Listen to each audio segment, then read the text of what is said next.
নমঃ শিবায়। নমস্কার বন্ধুরা, আমার ইউটিউব চ্যানেলে আপনাদেরকে স্বাগত জানাই। আমি পাঠ করছি কৈলাস মানস সরোবর ভ্রমণ কাহিনী, আজকের পর্ব 14।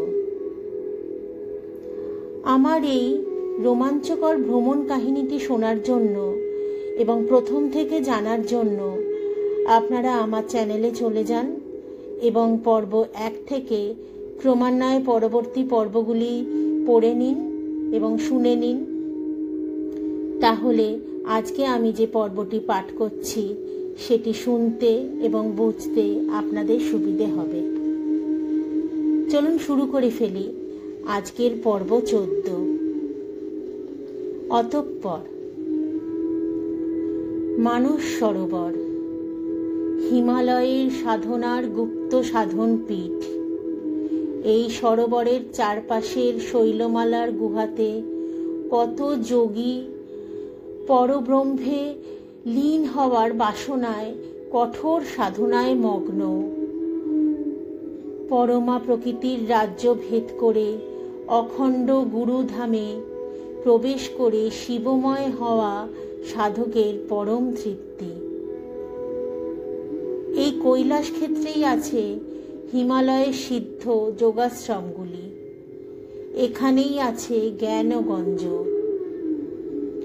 যেখানে অজয় অমর দিব্যকায়ার প্রকৃতি লীন যুগোত্তীর্ণ অধিকারীগণ মহামায়ার আবাহনে ব্যাপৃত থেকে জগৎ নিয়ন্তার ইঙ্গিতে জগতের কল্যাণ সাধন করে চলেছেন।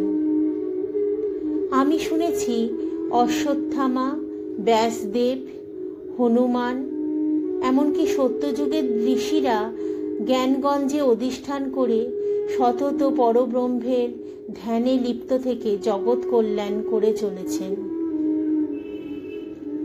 কৈলাস যাবার আগে আশ্রমে ঠাকুরকে বলেছিলাম, কৈলাস গেলে জ্ঞানগঞ্জে নিয়ে যাবে? ঠাকুর বলেছিলেন, জ্ঞানগঞ্জ যেতে কৈলাস যেতে হবে কেন? বাড়ি বসেই যাওয়া যায়। আমি নিয়ে যাব কেন? এমন আধার তৈরি করো, আপনা আপনি জ্ঞানগঞ্জে যেতে পারবি। কিছুক্ষণ পরে বললেন, আচ্ছা একদিন জ্ঞানগঞ্জে ঘুরিয়ে নিয়ে আসব। ভগবানের লীলা 3 প্রকার, বাস্তব বা পারমার্থিক, একটি প্রতিভাসিক এবং অন্যটি ব্যবহারিক। তিনি যখন গুরুরূপে রক্তমাংসের শরীরে আমাদের মাঝে আসেন তখনও সেই লীলার ব্যতিক্রম হয় না। ভগবানের সত্তা যেখানে প্রকট, সেই তীর্থভূমিতে গেলে তার পারমার্থিক লীলা ব্যবহারিক দৃষ্টিতে দেখলে প্রতিভাসিত হবে না। সূক্ষ্ম মনোরাজ্যে সেই স্থানের তীর্থ দেবতা, ঋষিকল্প কিংবা প্রকৃতিলীন আধিকারিগণের সঙ্গে তার অন্তরঙ্গ সাক্ষাৎ হল। হিমালয়ের মানসখণ্ডে এসে এই পুণ্যভূমিতে সতত বিচারণশীল সাধনরত সেই সব অধিকারিগণের সঙ্গে ঠাকুরের যে সূক্ষ্ম রাজ্যের অন্তরঙ্গতা হবে সে বিষয়ে আমি নিশ্চিত। গুরুর কৃপাদৃষ্টি থাকলে তা নয়নগোচর হওয়া অসম্ভব কিছুই নয়। সকালে রোদ উঠতেই চললাম মানসের তীরে।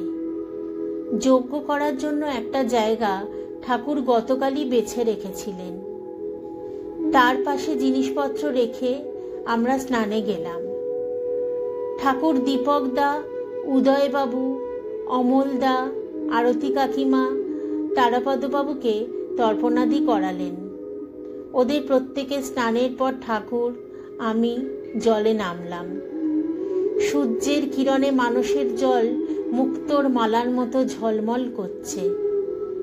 জলে যেন আলোর দীপমালা সাজানো। জলে প্রচুর হাঁস ভেসে বেড়াচ্ছে। আমাদের স্নানের জায়গাটায় কাদামাটি, নামলেই পা ঢুকে যাচ্ছে। ফলে বেশি দূর না গিয়ে কাছেই স্নান করলাম। ঠাকুর আজও পিতামাতার চিতাভস্য মানসের জলে মিশিয়ে দিলেন।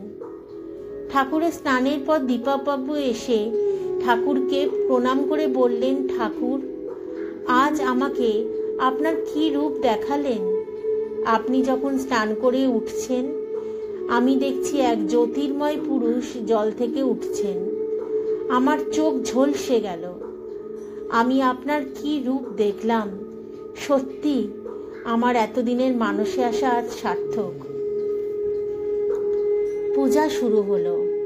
ডান দিকে মানস, সামনে কৈলাস, সুনীল উন্মুক্ত আকাশ, মৃদুমন্দ হাওয়া শুরু হয়েছে। কি নৈসর্গিক সৌন্দর্য! মনোরাজ্যে কি পরম তৃপ্তি! শিবভূমিতে ঠাকুর পূজা যজ্ঞ করছেন, আর আমরা তার সঙ্গী। ঠাকুর প্রাণ ভরে পূজাযজ্ঞ করলেন। যজ্ঞের সময় সোনালি হাঁস মানসের জলে চলাফেরা করতে লাগল। প্রভাত ব্রহ্মা যজ্ঞের সময় সোনালি হাঁস হয়ে যজ্ঞের সার্থকতা প্রদান করেন। যজ্ঞ শেষে ঠাকুর পিতামাতার ফটো এবং অনুপদার দেওয়ার ফটোগুলি মানসের তীরে রেখে দিলেন। সেই সঙ্গে রূপার বেলপাতা, ত্রিশূল মানসের জলে দিলেন। ঠাকুরের পূজার সময় কয়েকটি তিব্বতী বাচ্চা এবং তিব্বতী এসেছিল। ওরাও ভক্তি ভরে প্রসাদ নিল। পাকা বেলের প্রতি ওদের আকর্ষণ ছিল।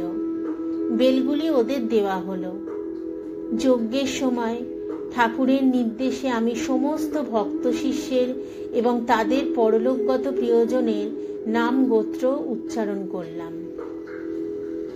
যজ্ঞে আহুতি প্রদানের পর আমরা হরে কৃষ্ণ হরে রাম রাম রাম কৃষ্ণ জয় রাম মহানাম করলাম।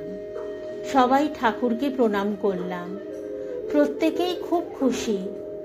পরিতেশবাবু বললেন, ঠাকুর, মানসে এমন যজ্ঞ হবে আর সেখানে আমি উপস্থিত থাকব, দর্শন করব ভাবিনি।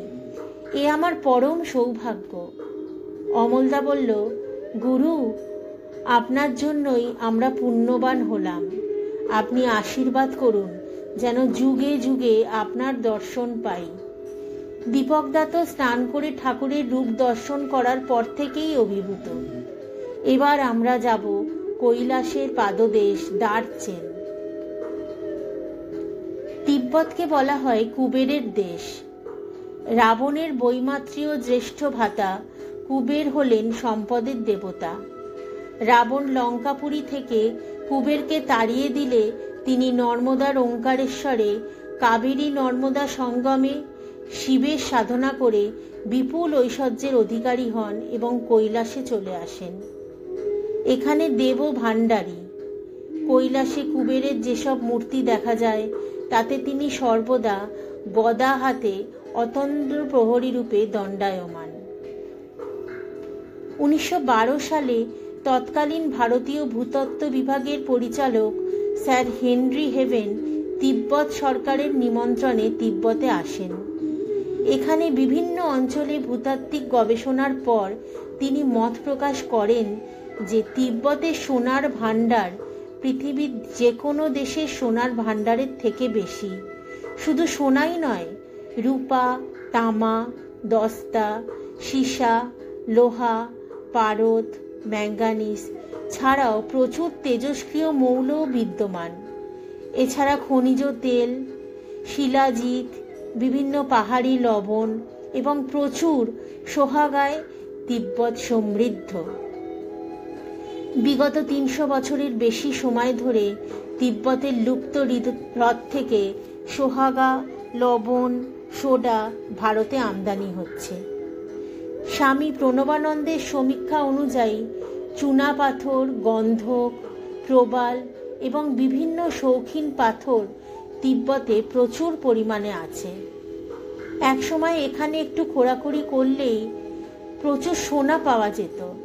তাই এখানকার অধিবাসীরা যত্রতত্র মাটি খুঁড়ে তাল তাল সোনা বের করত। 1900 সালে একবার বসন্তের প্রাদুর্ভাব ঘটে।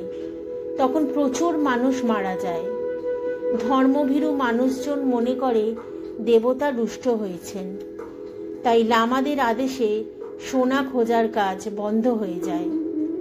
দ্বিতীয় বিশ্বযুদ্ধের পর রাশিয়া ও চীন সংলগ্ন সিনকিয়ান প্রদেশের উপকণ্ঠে খনন কার্য চালিয়ে প্রচুর কয়লা ও খনিজ তেলের সন্ধান পেয়েছে।